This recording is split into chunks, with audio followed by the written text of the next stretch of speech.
Jersey, Hudson, and the following areas in New York, Manhattan, Bronx, Staten Island, Brooklyn, Northern Queens, Northern Nassau, and Southern Queens. Winter storm warning in effect from 2 p.m. Wednesday to 1 p.m. Thursday. What? Heavy snow expected. Then from Thursday Total to snow Friday. accumulations of 8 to 12 inches. Winds gusting as high as 45 to 50 miles per hour.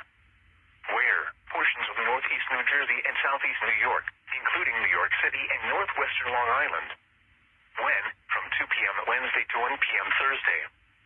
Impacts. Travel could be very difficult. The hazardous conditions Avoid could travel. impact the morning or evening commute.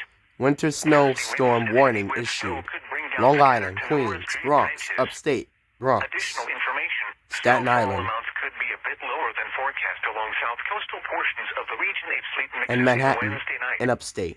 If you must travel, keep an extra flashlight, food, and water in your vehicle in case of an emergency. Check local Department of Transportation Information Services. New York for the State latest has road issued a conditions. state of emergency order.